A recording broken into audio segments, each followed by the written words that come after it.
2003, tout le monde joue à Pokémon Ruby, GTA Vice City ou Mario Sunshine. Mais moi je me bats contre des virus dans mon grille-pain, je code des attaques dans ma Game Boy et je parle avec mon meilleur ami qui vit dans ma calculatrice. Bienvenue dans Mega Man Network 3, le jeu qui a transformé un univers de plateforme classique en opéra cyberpunk pour enfants CM2 qui codent des bombes dans leur cartable. C'est un Mega Man qui n'est pas un Mega Man. Oubliez les sauts millimétrés, les boss à pattern.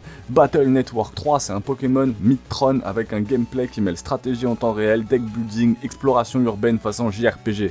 Vous incarnez Lan Ikari, le nom le plus évident pour un héros qui va hacker le monde à 10 ans, et son compagnon Digital Megaman.exe, une version numérique de votre frère mort. Oui, le héros est en fait le fantôme de votre frère, uploadé dans une clé USB.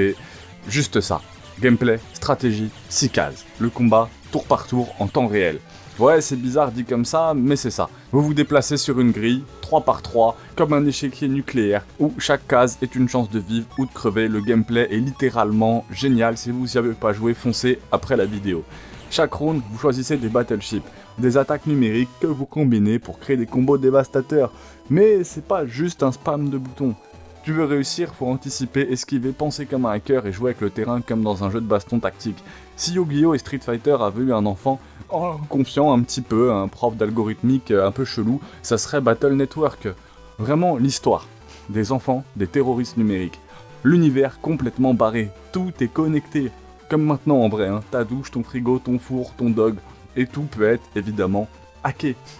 Et évidemment, un groupe de terroristes appelé WWW, World Tree, en profite pour semer le chaos. Et tu penses que c'est une petite histoire d'école? Tu te retrouves à infiltrer un zoo possédé, à neutraliser une centrale nucléaire et à combattre un gamin qui veut fusionner avec Internet pour tuer l'humanité. Classique, mardi après-midi. Mais, sous les pixels flashy, il y a une vraie couche émotionnelle. Megaman est ton frère, les PNJ ont des dilemmes éthiques, et le jeu te balance parfois des vrais sujets sur l'identité, la mort, le libre arbitre. Le jeu est beaucoup plus profond qu'il n'y paraît, ça me donne vraiment envie de le refaire. Ouais. Bah, n'hésitez pas, abonne-toi, pouce bleu, peut-être qu'on le fera justement en live, ça serait super sympa. Partie 4, version bleue et blanche, ce n'est pas pour faire joli. Comme Pokémon, hein, le jeu existait aussi en deux versions, white et blue. Mais c'est pas qu'une variation cosmétique. Certains boss changent. Certaines navis, les IA, ne sont accessibles que dans une version. Et même le style de Megaman évolue selon comment tu joues. Si tu spammes les attaques, tu deviendras un Guts style bourrin. Si tu bloques tout, tu deviendras un Child style défensive. Et si tu joues avec les attaques élémentaires, le jeu t'analyse, t'observe, te juge.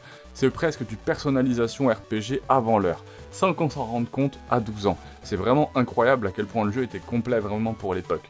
Partie 5, hein, c'est les DA, les musiques, les petites folies. Visuellement, c'est de la DA, pixel, art, school, mais bourré de charme.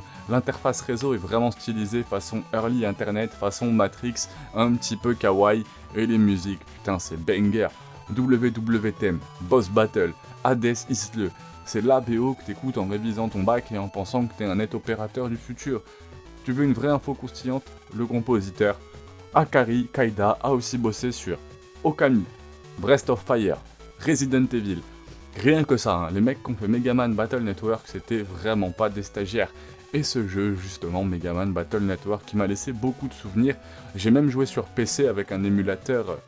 Quand j'étais petit, je l'avais pas sur Game Boy tout simplement, je l'avais sur PC avec un émulateur. Et j'avais pas tout compris, parce que beaucoup trop jeune en fait. Hein. Je pense que c'est même pas un jeu vraiment auquel il faut jouer avant 10 ans, quoi. Parce que c'est un jeu vraiment, vraiment en avance sur son temps. Ce jeu a anticipé le cloud, les IA personnels, la domotique, les cyberattaques à grande échelle, avant même qu'on parle de Snowden. Mais aujourd'hui, personne n'en parle, parce que c'était de la Game Boy Advance, et des bonbons colorés à l'écran. Aujourd'hui, on parle d'Undertale comme un jeu qui a brisé le 4e mur. Mais Battle Network 3, il te faisait parler à ta console, modifier le code source d'un monde virtuel, gérer ton comportement pour changer ton avatar. Et tout ça en 2003. Donc franchement, c'est vrai qu'Undertale, c'est incroyable, mais parlons de ce Megaman. Megaman Battle Network 3, c'est vraiment un ovni. C'est un jeu qui aurait dû être oublié, mais qui est plus actuel que jamais. Pas juste un spin-off, c'est un précurseur numérique, même un prédicateur numérique. Un jeu qui a vu venir notre monde ultra connecté avec un gamin de 10 ans et son frère USB.